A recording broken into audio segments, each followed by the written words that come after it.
യിലേക്ക് വലിയ സ്വപ്നങ്ങളുമായി വിസിറ്റ് വിസയിൽ എത്തിയ നിങ്ങൾക്ക് ഇനിയും ജോലി കണ്ടെത്താൻ സാധിച്ചില്ലേ? എങ്കിൽ പേടിക്കണ്ട. കാരണം നിങ്ങൾ ഒറ്റയ്ക്കല്ല. ഈ ഘട്ടം കടന്നാണ് യിലെ പല പ്രവാസികളും ഇന്ന് യിൽ മികച്ച ജീവിതം നയിക്കുന്നത്. കഴിഞ്ഞ ദിവസം പുറത്തു വന്ന ഒരു റിപ്പോർട്ടിൽ വിസിറ്റ് വിസയിൽ യിലെത്തിയ പലരും വിസ നീട്ടുന്നതായ സൂചനകൾ നൽകിയിരുന്നു. കഴിഞ്ഞ 2 വർഷങ്ങളിലെ കണക്കുകൾ നോക്കുമ്പോൾ ഇത് കുറവാണെങ്കിലും 2025 അവസാന ഘട്ടത്തിൽ നേരിയ വർധനവ് കാണാം. കൂടാതെ ജോലി കണ്ടെത്താൻ വൈകുന്നതിന്റെ സമ്മർദ്ദവും യുവാക്കളെ കാര്യമായി തന്നെ ബാധിക്കുന്നുണ്ട്. വിസയുടെ കാലാവധി അടുത്തു വരുമ്പോൾ ഉണ്ടാകുന്ന ആശങ്ക സ്വാഭാവികമാണ്. എന്നാൽ ഈ വെല്ലുവിളിയെ ആത്മവിശ്വാസത്തോടെ നേരിടാനും അതുപോലെ വിജയം നേടാനും സാധിച്ചാൽ അടിപൊളിയാണ്. നിലവിലെ സാഹചര്യത്തിൽ ജോലി കണ്ടെത്താൻ വൈകുന്നതിന് ചില കാരണങ്ങളുണ്ട്. അതായത് യിലെ എല്ലാ മേഖലയിലും വൻ മത്സരങ്ങളാണ് നടക്കുന്നത്. ഒരു ജോലി ഒഴിവിലേക്ക് മാത്രം 100 കണക്കിന് അപേക്ഷകൾ എത്തുമ്പോൾ നിങ്ങളുടെ പ്രൊഫൈല് ശ്രദ്ധിക്കപ്പെടാനുള്ള സാധ്യത ഇവിടെ കുറയുകയാണ്. കൂടാതെ മിക്ക കമ്പനികളും അവർക്ക് ലഭിക്കുന്ന അപേക്ഷയിൽ നിന്ന് പകുതിയോളം മാത്രമേ നോക്കുന്നുള്ളൂ എന്നതും ഒരു കാരണമാണ്. മറ്റൊന്ന്, വിസിറ്റ് വിസയിലുള്ള ഉദ്യോഗാർത്ഥികളെ സ്പോൺസർ ചെയ്യാൻ ചില ചെറുകിട കമ്പനികൾ മടിക്കുന്നു. കാരണം വിസ മാറ്റുന്നതിനുള്ള നടപടിക്രമങ്ങളും അധിക ചിലവുകളും അവർക്ക് ഭാരമായേക്കാം. അതിനാൽ പലരും സ്പോൺസർ ചെയ്യാൻ മടിക്കുകയാണ്.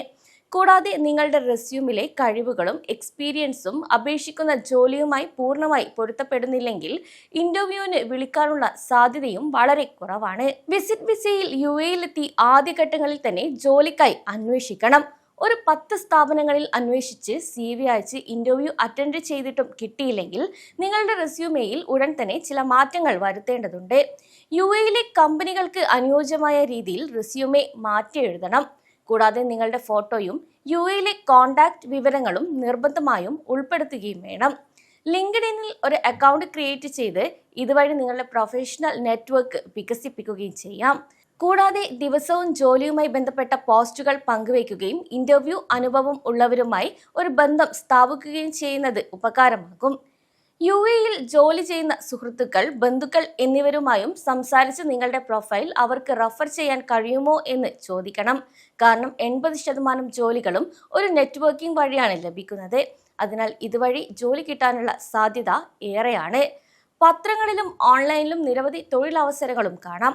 ഇത് കൂടാതെ തൊഴിൽ മേളകൾ, വാക്ക് ഇൻ ഇന്റർവ്യൂകൾ എന്നിവയിൽ മടി കൂടാതെ പങ്കെടുക്കുകയും ചെയ്യാം. ഇത് നിങ്ങളുടെ ആത്മവിശ്വാസം വർദ്ധിപ്പിക്കും. മറ്റൊരു പ്രധാനപ്പെട്ട ശ്രദ്ധിക്കേണ്ട കാര്യം എന്നത് വിസ കാലാവധി തീരുന്നതിന് കുറഞ്ഞത് 10 ദിവസം മുൻപെങ്കിലും വിസ നീട്ടാനുള്ള നടപടികൾ നടത്തണം. ഇത് 60 ദിവസം അല്ലെങ്കിൽ 90 ദിവസത്തേക്ക് പ്ലാൻ ചെയ്യേണ്ടതുണ്ട്.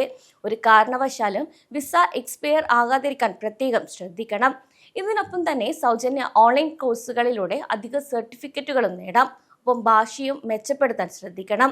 കൂടാതെ നിങ്ങൾ ലക്ഷ്യം വെച്ചതിനേക്കാൾ കുറഞ്ഞ ശമ്പളമുള്ളതോ താൽക്കാലികമായതോ ആയ ജോലികളാണ് ഇനി കിട്ടുന്നതെങ്കിൽ ഇതിനായി അപേക്ഷിക്കണം.